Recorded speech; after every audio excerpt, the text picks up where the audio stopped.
Hi, welcome back. Now we're going to look at actually using that model to classify all of our training data. So we can get scores of each little segment of it and figure out what are the best scoring segments, and then use that for our next model.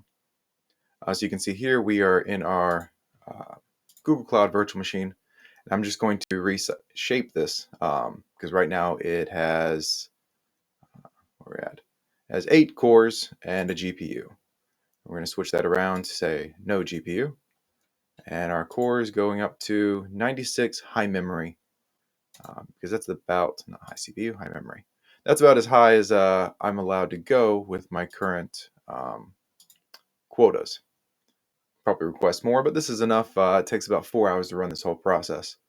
So yeah, we'll start with 96 cores and 600 gigs of memory. Save that, and then we'll go ahead and start it. Bring up our notebook, and I'll show you how we're going to run Minikube to use the Kubernetes job spec and to classify all of that training data in parallel on this instance.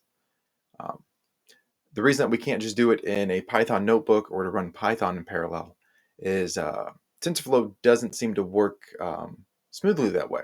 If we have multiple, like we're running through a pool, the way that we did the training data, it won't distribute the TensorFlow instance across that pool.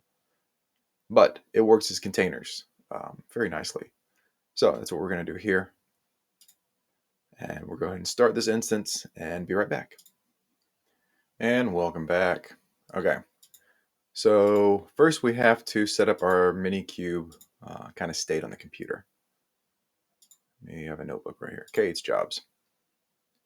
A couple tricky things of this. Mostly we just need to get, well, one, I need to launch Docker and make sure Docker is using our second hard drive on here, because the second hard drive is 10 terabytes. The original one is like 50 gigabytes, which is not big enough to handle all the data that we're about to process through it. We also need to make sure that Docker is using the Minikube environment, because we're going to build this container, and then we're going to tell it to launch and run on Kubernetes. But Kubernetes needs to know where to look locally for that container. So that's what this command right here will do. So anyway, we're going to run all these.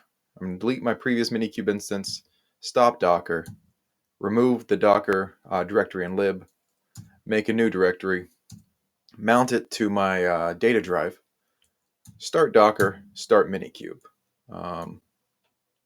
But I don't have the correct settings there for that Minikube start. It should be something like this.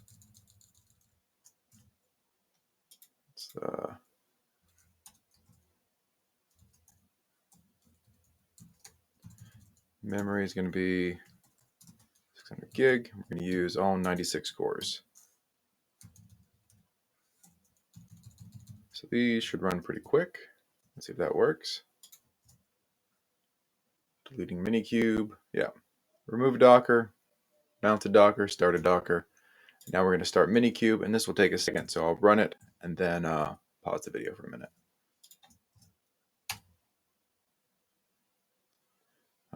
But before I do, I kept seeing this error here. C group does not allow setting memory, and was concerned about it for a little while, but it's fine because it does create a container with 96 CPUs and 600 gigabytes of memory. So we'll be right back in just a moment. And welcome back.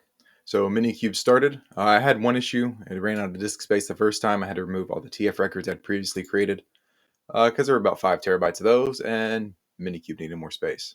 So anyway, it's running now. We could run kubectl get nodes and see that there should be one local node running. There it is. Okay, so now we are going to launch this Redis container. Actually, we're going to set the Minikube Docker environment, launch the Redis container, and then get the Redis service so we can come here. Because Redis is what we're using to control all of the jobs.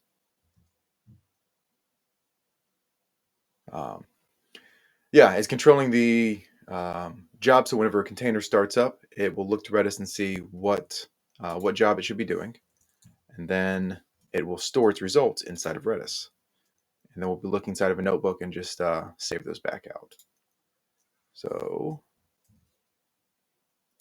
our container redis.yaml, It pretty much just runs the basic Redis image, and then we're creating a service to it here with Minikube so we can access it at this IP address and 31297 for the port, which is the same one that I've had before.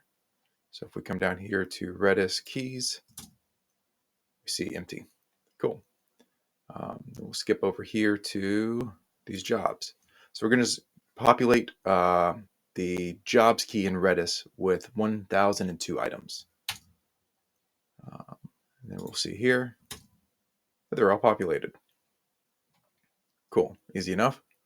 So one other thing we have to do is we have to go and build our container, which I have in this cool folder here called container stuff. There's just a regular Docker file that tells it to run that container, install the FFmpeg, because that's what we need to take the audio file data and convert it into a spectrogram. And then we're mapping that into the model that we trained. So speaking of, I need to also move that model over here. So it's in source. We're going to remove source birder -s1. I'm going to copy the model that we previously trained in data models birder to source birder -s1.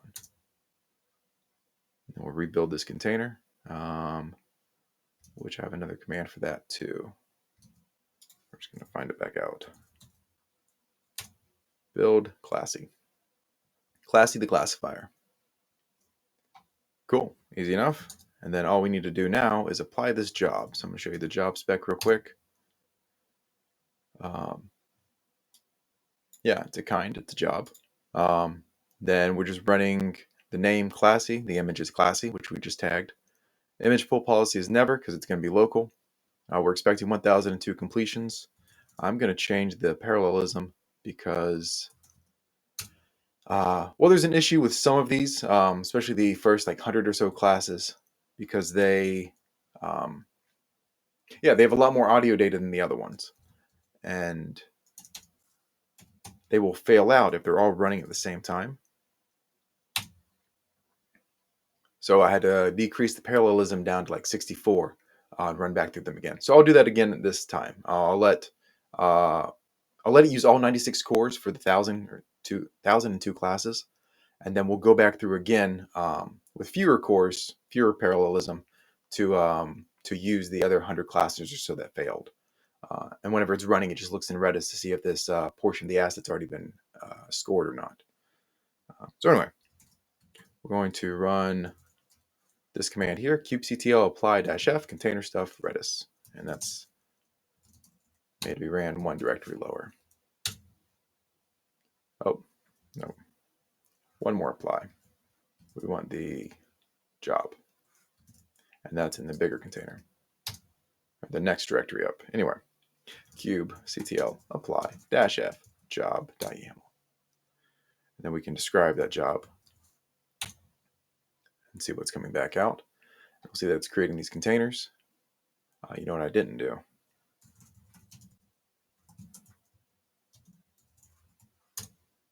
I didn't delete this job from before. So we're going to start all this over again. So we deleted that job. We're going to come over here to keys and delete jobs and just backtrack all of this. Boom. No keys again. So we're going to start it off and push our keys onto it. Confirm that we have them, and we do. Then come back here and start that job again. This is why I love Kubernetes, because if we're handling so much data at once, right? 96 cores, 96 different containers that should be running.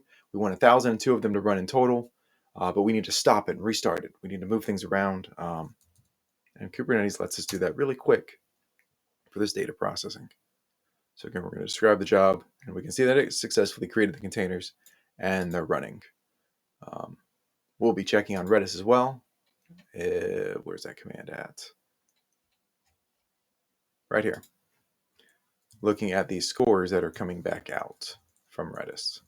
I don't know if we have any yet. We don't have any yet, because it takes about a minute or so for one of these containers to fully start and get up and running. We'll just make sure that none of them have failed. Because I did have to change this around a bit before we were actually getting the argmax of the value coming out. Just the index of the class that we wanted. But we don't want the index of it. We want to actually know the value that is at that index. So that way we can make sure that